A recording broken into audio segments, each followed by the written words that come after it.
예, 만나서 반갑습니다. 오늘 함께 살펴볼 말씀은 요한복음 19장 31절에서 37절 말씀입니다. 요한복음 19장 31절에서 37절 말씀입니다. 예, 다 찾으신 줄 알고 우리 가정에서도 한 목소리로 합독하도록 하겠습니다. 시작. 이날은 준비일이라 유대인들은 그 안식일이 큰 날이므로 그 안식일에 시체들을 십자가에 두지 아니하려 하여 빌라도에게 그들의 다리를 꺾어 시체를 치워달라 하니 군인들이 가서 예수와 함께 못 박힌 첫째 사람과 또 그 다른 사람의 다리를 꺾고 예수께 이르러서는 이미 죽으신 것을 보고 다리를 꺾지 아니하고 그중 한 군인이 창으로 옆구리를 찌르니 곧 피와 물이 나오더라.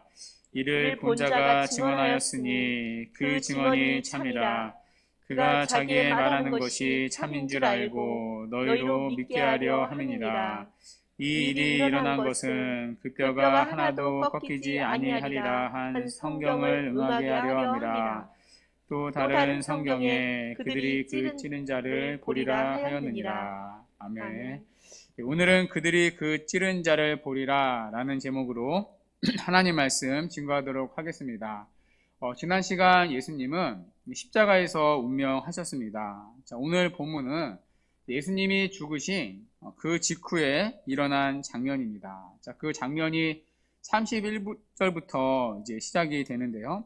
31절에 보면 이날은 준비일이라고 말합니다. 그러니까 여기 이날은 예수님이 죽으신 날이겠죠. 그러니까 예수님이 십자가에 죽으신 날은 이제 준비일이라 말합니다. 그러니까 준비일은 안식일을 준비하는 날이었죠. 안식일 전날을 말합니다.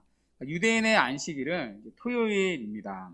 다 아시죠? 자, 그러면 안식일 전날이면 몇 요일이 되는 거죠? 금요일이 되는 거죠. 자, 그런데 유대인의 하루 계산법은 우리와 다릅니다. 그러니까 유대인들의 하루는 오후 6시부터 그 다음날 오후 6시까지가 하루입니다. 우리는 이 자정부터 자정까지가 하루 아닙니까? 그러나 이 유대인들은요, 오후 6시부터 그 다음날 오후 6시까지가 하루였습니다. 그러니까 예수님은 금요일 날 오전 9시에 십자가에 달리셨습니다. 그리고 오후 3시에 숨을 거두셨습니다. 앞으로 3시간만 있으면 오후 6시가 됩니다. 금요일 오후 6시부터는 이제 뭐가 시작되는 거죠? 안식일이 시작되는 것입니다. 자, 그 안식일을 앞두고 유대 종교 지도자들이 이 빌라도를 찾아갑니다. 자, 찾아간 이유가 무엇이죠? 31절에 보시면 시체들을 십자가에서 빨리 내려달라는 것입니다. 자, 일반적으로 로마인들은요, 이 십자가에 달린 제수를 오랫동안 매달아 두었습니다. 그러니까 죽고 나서도 시체를 내리지 않았습니다. 그러니까 시체를 그대로 매달아 두어서 그냥 거기서 썩게 놔두었습니다. 아니면 이 새들의 밥이 되게 했습니다. 특별히 독수리들이 죽은 시체를 다 쪼아 먹을 때까지 그렇게 잔인하게 십자가에 그냥 매달아 두었습니다. 여기에는 이유가 있는데요. 자, 이 당시 십자가 처형을 당했던 사람들은 주로 정치범들이었습니다. 그러니까 로마에 반역하는 자들이었죠. 자, 그래서 하나의 샘플로 그러니까 이들을 십자가에 계속 매달아 두었던 것입니다. 그러니까 남아있는 너희들도 로마에 반역하면 이러한 처참한 죽음을 당하게 될 것이다. 그러니까 공포심을 느끼도록 십자가에 죽은 제수를 그냥 계속해서 매달아 두었습니다.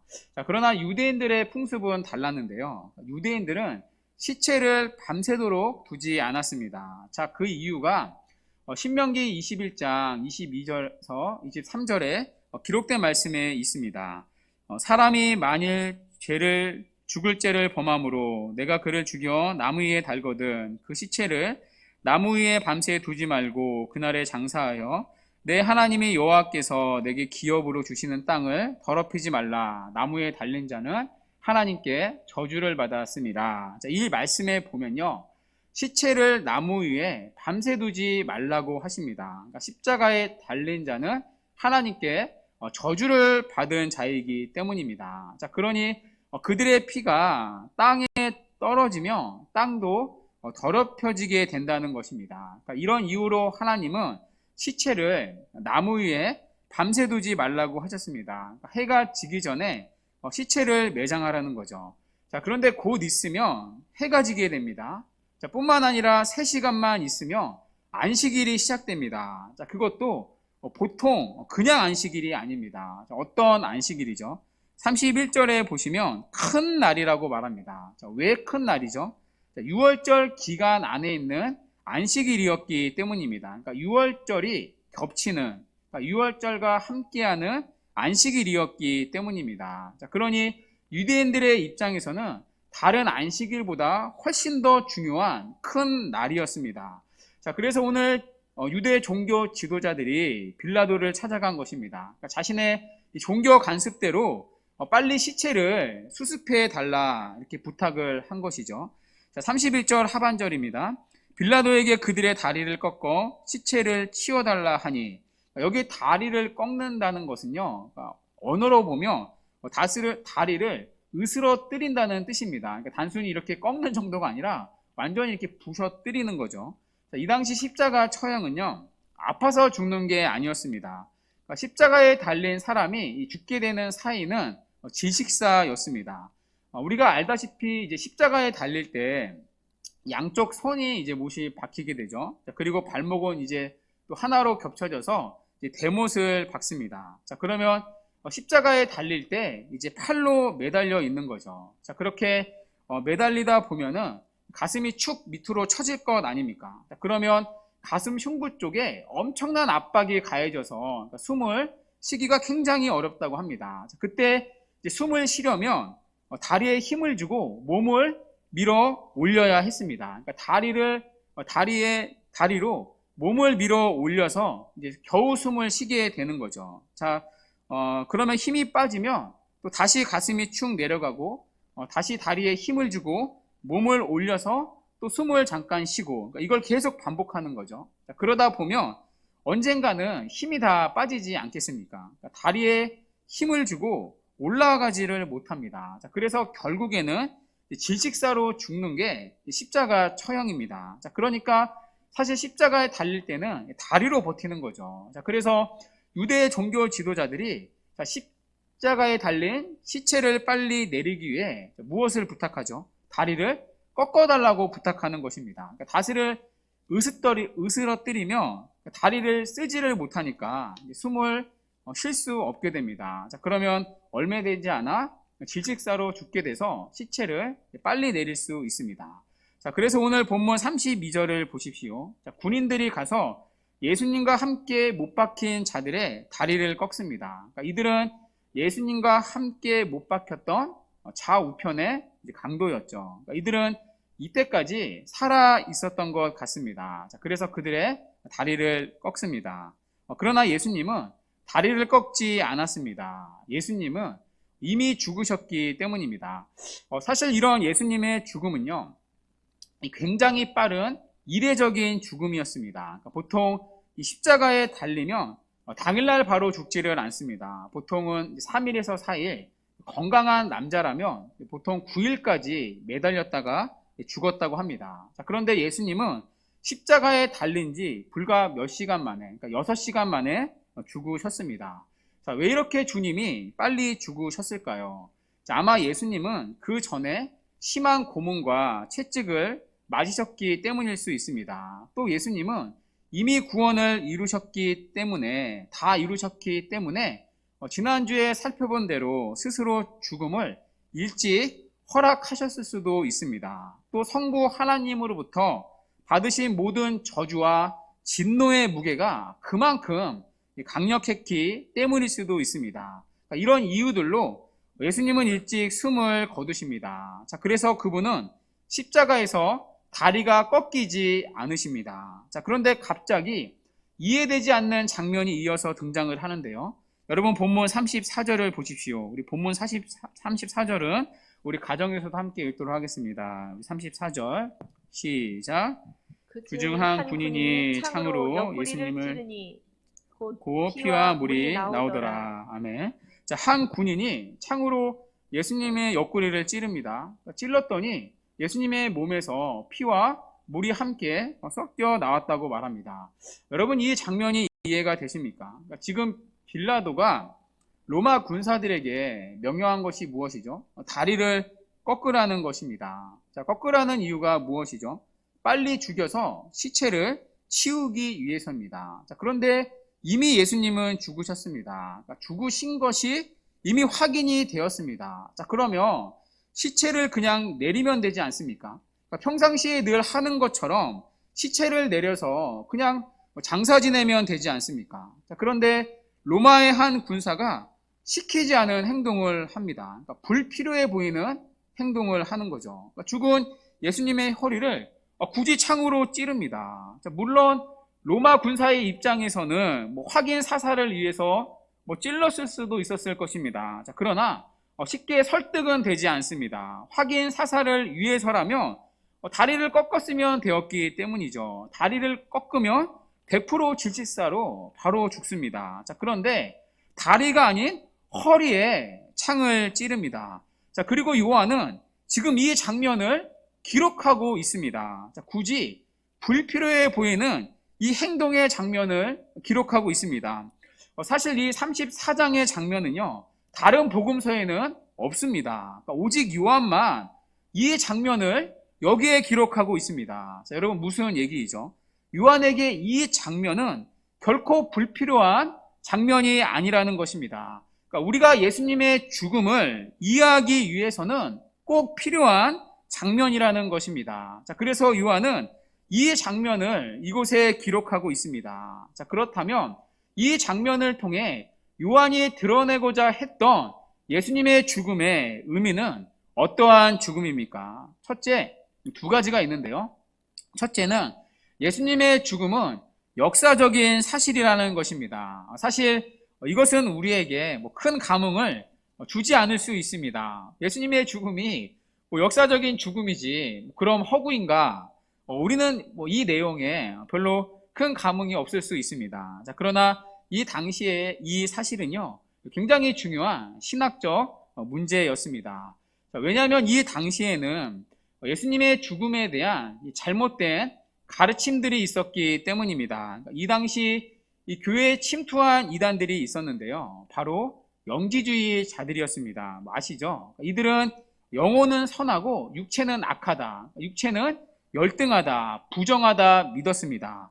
자, 그런데 어떻게 하나님이신 예수가 악한 육체를 입을 수 있나? 그럴 수 없다 믿었습니다. 그러니까 그들은 예수님이 인간으로 오셨다, 예수님이 육체를 가지셨다, 이 사실을 부인을 했습니다.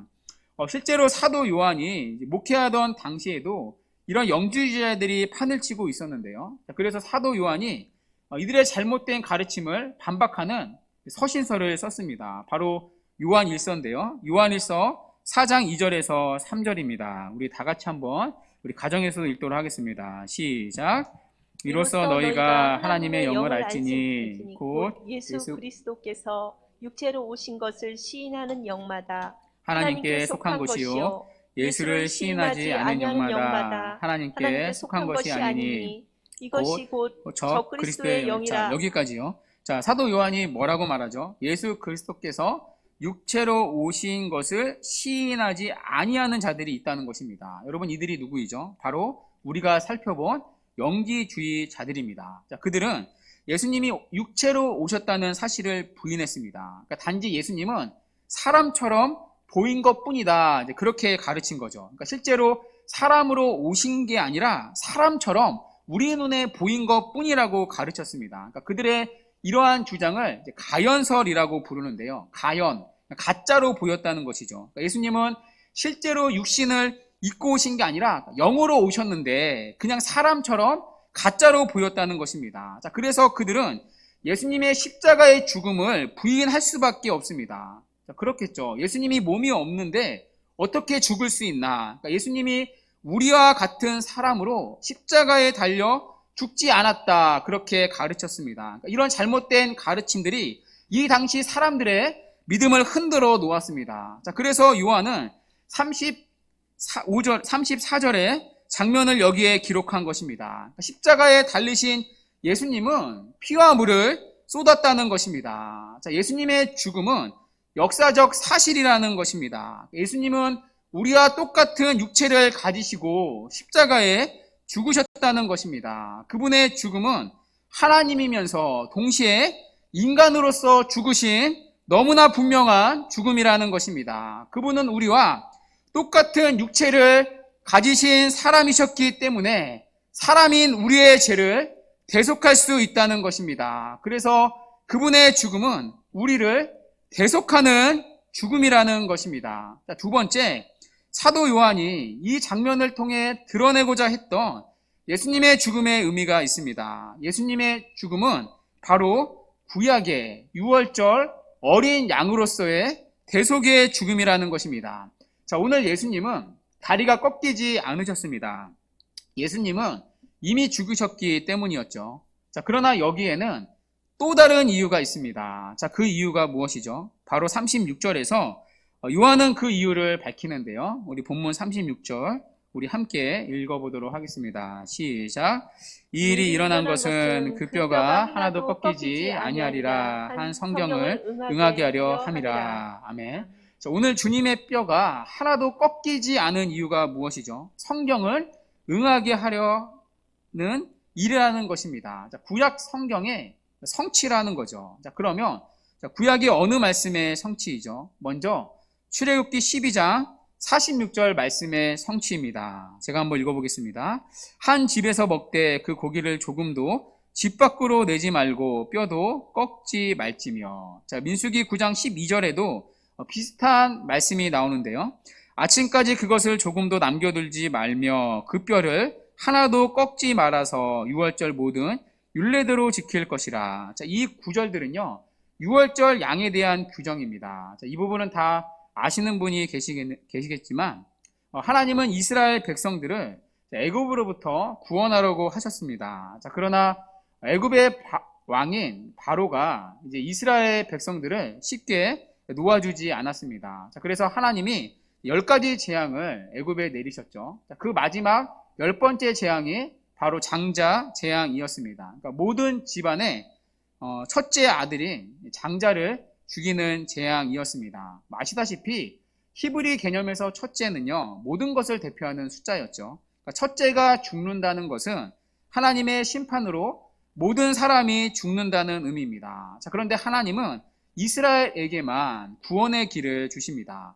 어린 양 한 마리를 잡아서 그 피를 문설주와 좌우 임방에 바르라는 것입니다. 그러니까 자신들을 대신해서 죄 없는 어린 양이 죽었던 것입니다. 자, 그 어린 양의 피를 보고 죽음의 사자가 넘어간다는 것입니다. 자, 그래서 그 날을 한자로 유월, 넘어간다, 건너뛴다, 유월절이라 부르는 거죠. 자, 그런데 이날에는요, 단순히 피만 바르는 것이 아니었습니다. 자, 희생당한 어린 양을 온 가족이 모여 함께 먹어야 했습니다. 자, 이때 규정이 하나 있었는데요.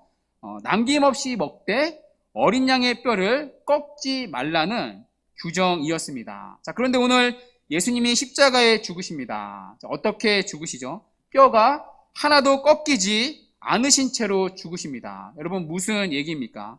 출애굽기에 유월절 어린 양의 성취가 바로 예수 그리스도라는 것입니다.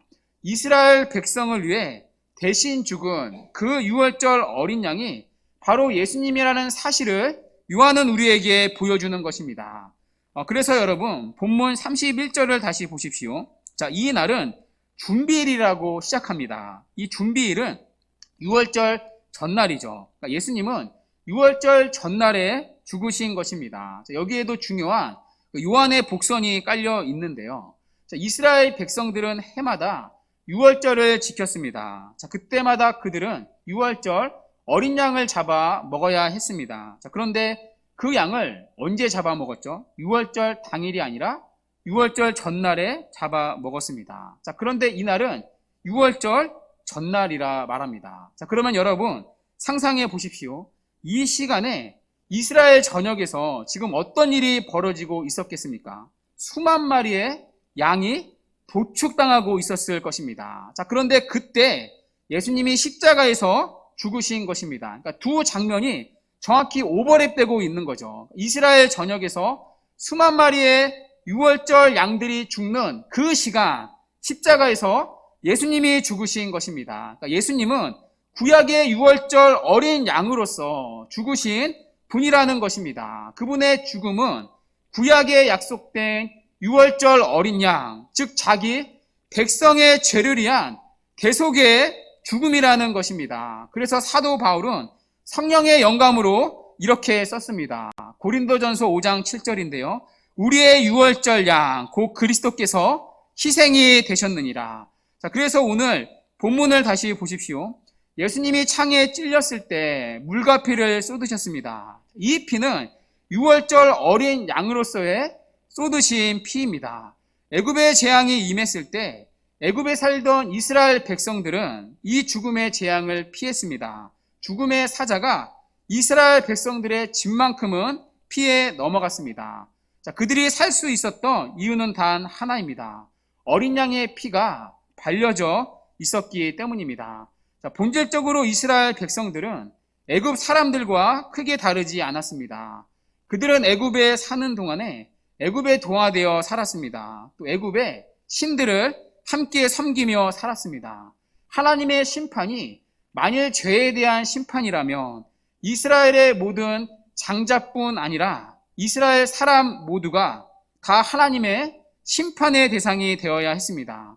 자, 그러나 이스라엘 집에는 그 심판에 죽음이 임하지 않았습니다. 그것은 바로 어린 양의 피 때문이었습니다. 그 어린 양의 피 때문에 그들은 심판 가운데 하나님의 긍휼과 구원을 받았습니다. 그리고 이 어린 양의 피는 단순히 어린 양의 피가 아니라 유월절 어린 양으로 오실 예수 그리스도께서 십자가에서 흘리실 피의 예표였습니다. 그리고 오늘 이 구약의 말씀이 십자가에서 성취된 것입니다. 오늘 주님은 유월절 어린 양으로서 죽으신 것입니다. 그것을 보여주기 위해 그분은 다리가 꺾이지 않으셨습니다. 그리고 그분은 이미 죽었음에도 불구하고 창에 허리를 찔려서 피를 쏟아내고 계십니다. 오늘 주님이 쏟으신 이 피는 우리를 하나님의 심판으로부터 구원하기 위해 구약에 약속된 유월절 어린 양으로서의 대속의 피라는 것입니다. 한마디로 이 피는 그리스도의 죽으심으로 말미암아 우리에게 주어지는 영원한 속죄를 상징합니다. 그래서 그리스도인들은 지난 2000년 동안 끊임없이 그리스도의 피, 이 그리스도의 보혈을 그토록 찬송하고 노래했던 것입니다. 왜냐하면 그리스도인은 이 피의 적심을 받고 이 피로 모든 죄가 씻겨진 자들이기 때문입니다. 그래서 요한계시록 7장 14절에 보면 구원받은 성도를 그리스도인을 향해 이렇게 말합니다. 이는 큰 환난에서 나오는 자들인데 어린 양의 피에 그 옷을 씻어 희게 하였느니라. 어린 양의 피에 씻음을 받은 자, 그래서 완전한 재씻음을 받은 자, 그래서 하나님의 심판으로부터 구원받은 자, 그것이 바로 이 땅의 성도라는 것입니다. 여러분, 죄인이 구원을 받을 수 있는 것은 종교를 믿어서가 아닙니다. 교회를 그냥 다녀서도 아닙니다.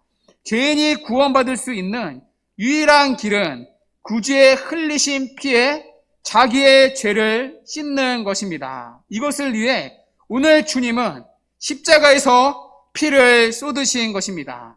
자, 그런데 예수님이 십자가에서 쏟으신 건 피만이 아니었습니다. 자, 물도 함께 쏟아져 나왔다고 말합니다. 자, 여기 물은요, 우리가 지난 시간 살펴본 사건을 떠오르게 합니다. 여러분 혹시 기억나시나요? 모세가 반석을 쳤을 때 생수가 쏟아져 나왔습니다. 자, 그때 그 깨어진 반석은 예수님을 예표했었죠. 그러니까 모세가 지팡이로 내려쳐서 깨어진 그 반석은 예수님이십니다. 자, 그리고 오늘 그 반석이신 예수님이 십자가에서 창에 찔리십니다. 자, 그러자 깨어진 반석 사이로 영원히 마르지 않는 생수가 터져나오고 있습니다. 그리스도 그분께서 죽으심으로 우리의 영원한 완전한 만족이 되셨다는 것입니다. 바라고 원망하고 갈망하는 모든 것을 가져도 만족할 수 없는 마음속 깊은 곳의 갈망에 완전함이 되셨다는 것입니다. 그래서 요한은 35절에서 우리에게 이렇게 말합니다. 우리 35절 우리 함께 읽어보도록 하겠습니다. 시작. 이를 본 자가 증언하였으니 그 증언이 참이라. 그가 자기의 말하는 것이 참인 줄 알고 너희로 믿게 하려 함이라. 아멘. 여기 이를 본 자는 사도 요한 자신을 가리킵니다. 사도 요한은 자신이 예수님의 죽으심을 두 눈으로 똑똑히 봤다고 말합니다. 그분의 죽으심은 확실한 죽음이라는 것입니다. 피와 물을 쏟을 만큼 부인할 수 없는 역사적인 죽음의 사실이라는 것입니다. 여러분, 사도 요한이 이것을 우리에게 말하는 이유는 너무나도 자명합니다. 35절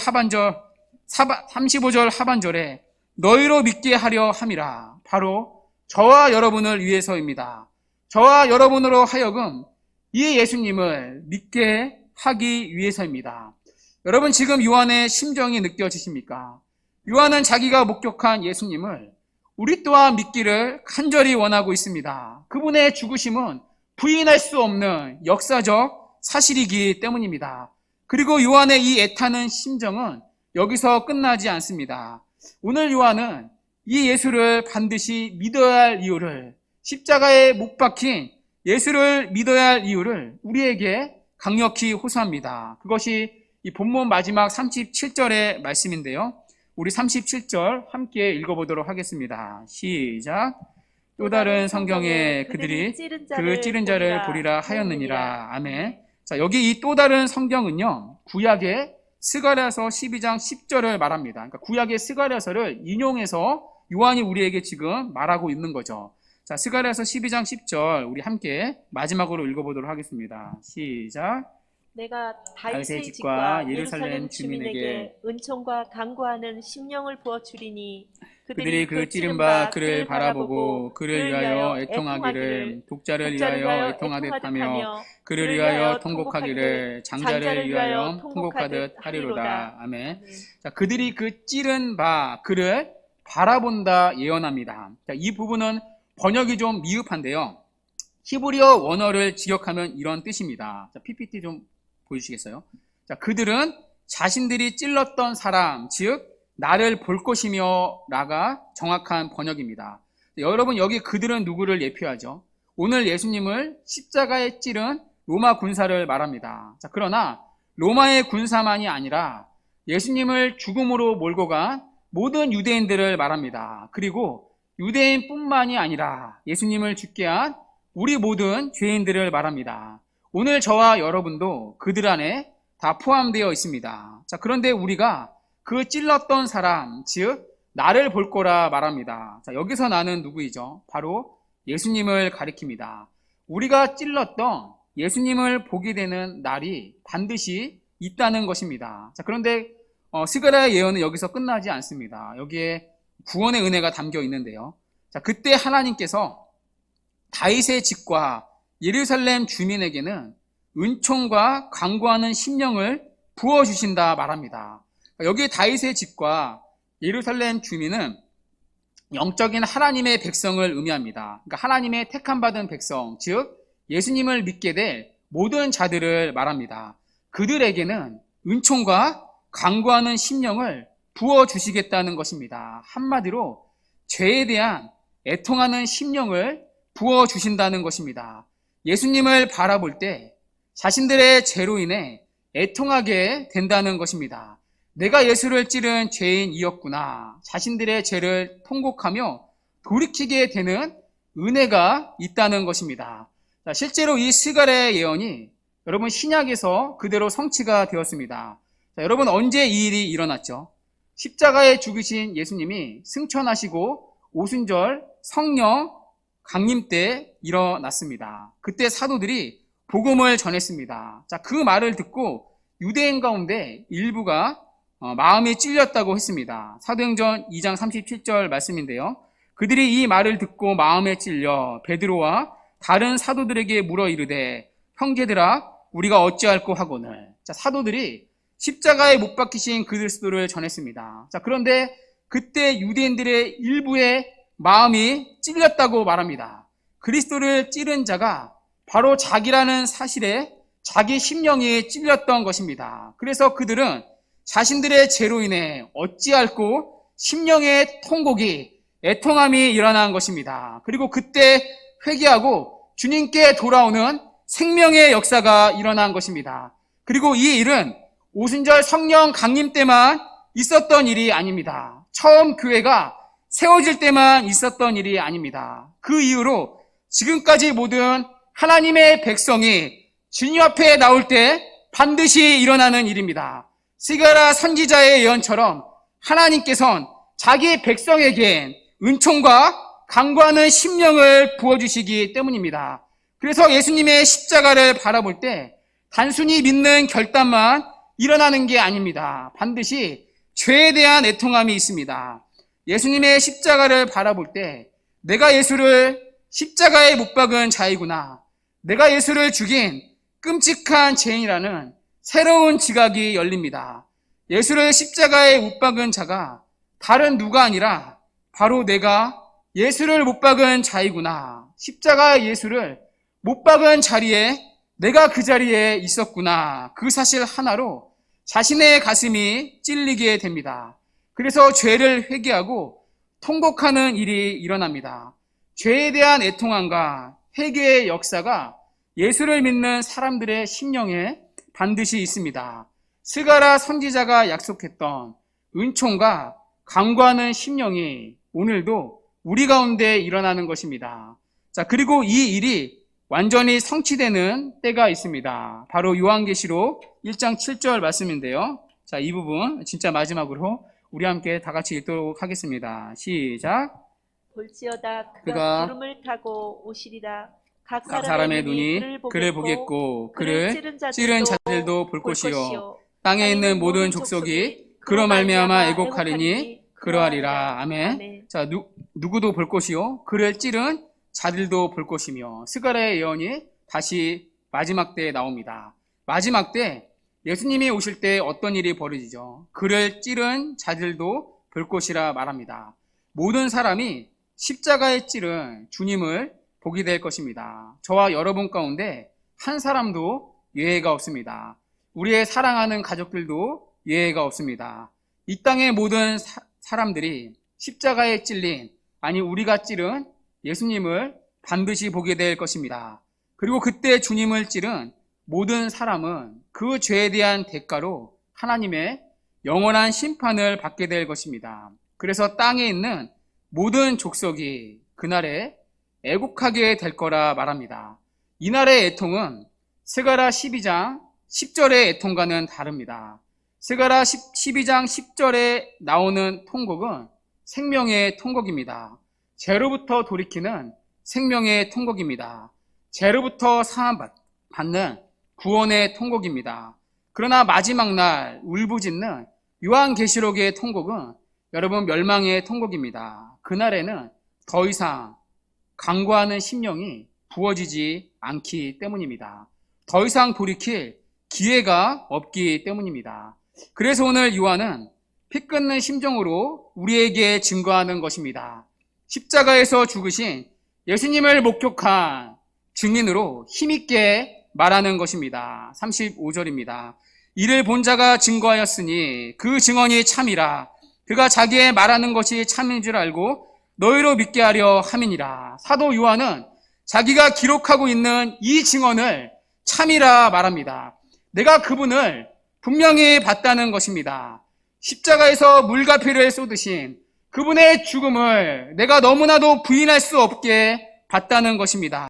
그분은 십자가에서 우리와 같은 몸을 입으시고 죽으셨다는 것입니다. 그래서 그분의 죽음은 우리를 대속하는 유월절 어린 양으로서의 대속의 죽음이라 말합니다. 그러니 그 그리스도를 믿으라는 것입니다. 왜냐하면 우리 모두는 우리가 십자가에서 찌른 그 예수를 반드시 보게 되는 마지막 날이 있기 때문입니다. 마지막 날 우리 모두는 십자가에서 찔린 만왕의 왕이시오 심판자이신 그 예수를 보게 될 것이기 때문입니다. 이 마지막 날을 피할 사람은 아무도 없습니다. 우리 모두는 마지막 날 그 찌른 자를 보게 될 것입니다.